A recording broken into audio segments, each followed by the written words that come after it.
I was talking with someone this weekend who was commenting on how the Buddha laid everything out in the path. And I had to say, no, there are a lot of things he doesn't explain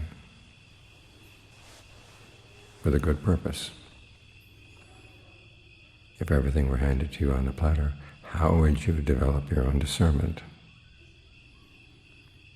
It's when you learn to observe for yourself, that's when your discernment grows. Take the issue of sensuality, sensual pleasure. The Buddha says his path is a middle way between devotion to sensual pleasures and devotion to self-torment. What's the middle point between those?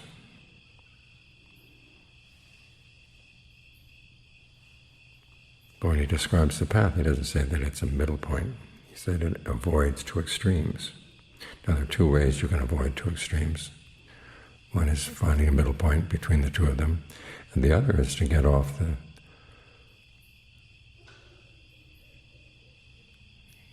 range entirely. In this case, is the second one. Because when you look at the way the Buddha explains the path, there's no place where he says, enjoy just a little bit of sensuality and do just a little bit of torment. He basically says you have to experiment on your own. In terms of sensual pleasures, he says he doesn't deny that sensual pleasures can be good for the mind. They give you refreshment, they give you a place to rest for a while. But you have to be careful. If you notice that indulging in certain pleasures leads to unskillful qualities in your mind, greed, aversion, and delusion, then you've got to avoid them. So you have to explore. You have to look for a cause and effect yourself. That's what discernment is all about. Now, there are some pleasures that he says you don't want to experiment with. Anything that would involve breaking the precepts, you can learn to avoid. You don't have to test those.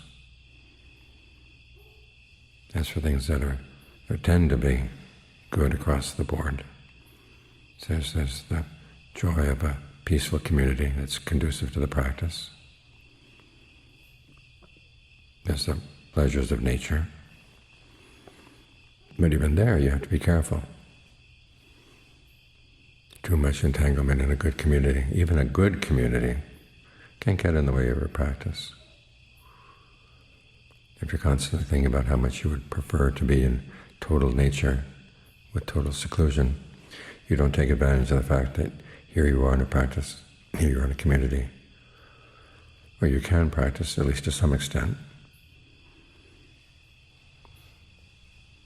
And the general set of values is conducive. As I say, where is the best place to practice? What's the best time to practice? Right here, right now, wherever you are, whatever the time is.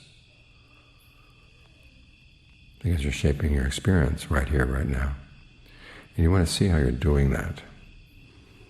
If you're fantasizing about how you would like things to be, or the type of situation you would like to find yourself in where you could really practice, you're missing out on what you're doing right now.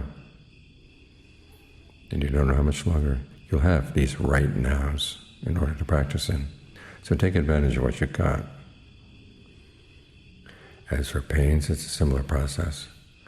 The Buddha denies that you can burn off your defilements by submitting to pain. But he doesn't say that pain is always bad. After all, if you are practicing with pleasure and it leads to defilements, then you have to practice with some pain. How much pain? You have to determine that for yourself. What gets the best results? He gives some ways of measuring it. There are those teachings he gives to Mahapajapati Gotami. Good results include inclining the mind toward dispassion, toward being unfettered, incline it towards contentment with material things,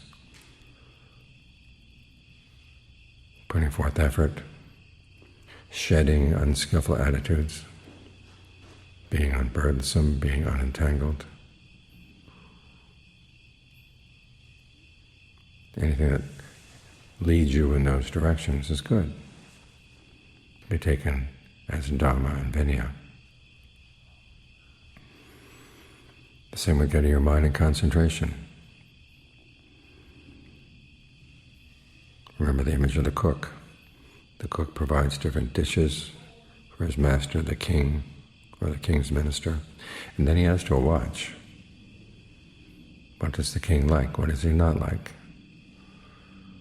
Sometimes the king will say, sometimes he doesn't say. But you can notice what he reaches for, what he takes seconds of. You fix more of that. So again, you develop your discernment by finding out exactly where is that midpoint. Where is the point that avoids extremes? Extremes don't require much discernment at all. It's finding the point of just right. That's what you have to, that's where you have to develop your discernment. And that's where you develop a sense of cause and effect. Because after all, that's what the Buddha said his awakening was all about. When he boiled it down to the most basic, simplest formula, it had to do with the causal principle. When this is, that is. From the rising of this comes the rising of that. When this isn't, that isn't. From the cessation of this comes the cessation of that. Now we've got to learn those principles. And that's, you see, when you do this, does that come along or not?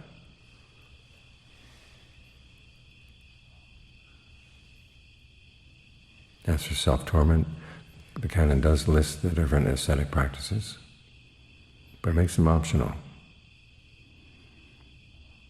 When the Buddha talks about painful practice, it's not always involving physical pain. There's the mental pain of having to, say, contemplate the body. When your defilements are strong, they require strong medicine.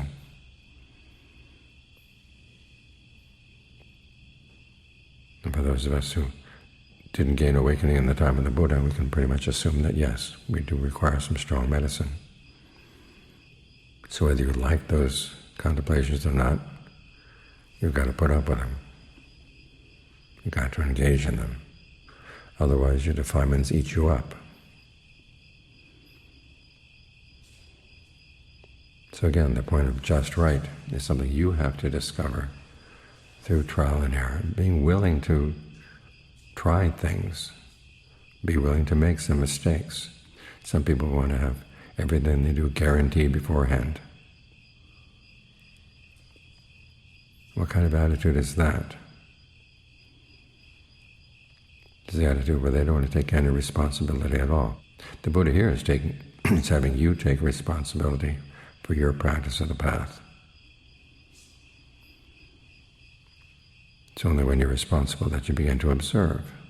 It's only when you observe that you begin to develop your discernment. So in those blanks, when the Buddha tells you to do something but doesn't explain how, or tells you to find a midpoint but doesn't explain where that midpoint is, they're there on purpose. We can benefit from the example of the ajahns. For example, take that instruction where the Buddha says when the mind settles down, there's a sense of ease and pleasure. Then you let that ease and pleasure spread throughout the body until it saturates the body, and there's no part of the body that's not saturated by ease and pleasure and rapture. Well, how do you do that? Begin with the Buddha says there is the potential for pleasure, there is the potential for rapture. Where is that potential? How do you develop it? Once you've developed it, how do you let it spread? And John Lee gives a lot of ideas. And I hear again and again that his ideas were borrowed from some other religions, which means somehow they're tainted. But the basic principle in the forest tradition is that if something works, gets good results, it's Dhamma.